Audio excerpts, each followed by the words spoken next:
Është hera e dytë që përdor dhe shoh një përmirësim të shnetit bimës, me vërtet një ilaç i vërtet, një ushqim i vërtet për ullirin. Është një ndryshim rrënjësor tek bima. Nuk shoh bimë të stresuar, janë qetësuar edhe kanë ndihmuar shumë në formimin e rënjës dhe formimin e pemës ullirit.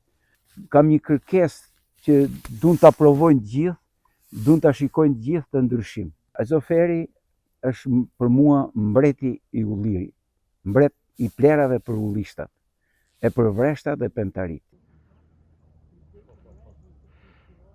Më e mirë dhe më e bukur këtij pleu është sepse nuk lejon, nuk del vaj as me një lloj ndotje, përkundazi, janë certifikuar në cilësinë e vajit në laboratoret gjermane, nëpërmjet grupit punës që ne jemi 70 fermerë të zonës Delçit edhe unë këtu, dhe kjo ka dhënë një rezultat të shkëlqyer që ne sot e eksportojmë vaj në Amerikë. Shitja e vajit këne ka qenë nga 4 deri në 6.000 lekë. Ne sot e dorëzojmë vajin me 12.000 lekë litrin. Kemi të garantuar cilësinë me prezencën e këtij pleu magjik. Duke nxjerr vajar organik, vajin organik të ullirit, do të thotë më pak shpenzime në mjekësi, më pak vizita dhe më pak përdorim të antibiotikëve. Ky ple është antibiotik për ullirin dhe prodhon vajin që të jetë antibiotik për njerëzit, për fëmijët tanë, për nipërit tanë, që ne të rritim sa më të shnetshëm, sa më të fortë, sa më të sigurt në këtë jetë.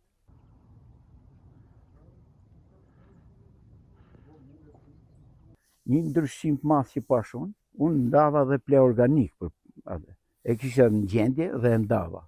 Dhe harxova 1 milion lekë për shpërnda pleun organik. Dhe 400.000 lekë për shpërnda pleun azofer. Do të thotë që unë çova peshë të madhe, i lodha punëtorët më shumë, unë harxova lekë më shumë, në një kohë që unë mrena ditës plerova 1600 rranj ulli me i kosë gjysë për gjysë pleut organik. Një kohë që ajo sasi për 4-5 kile që unë përdora, bën punën e 30 apo 40 kileve ple organik. Kjo është një favor i madh ekonomik, se duhet vlerësojmë dhe këtu. Se mi gjitha është llogaria që nxjerr faqe bardhë.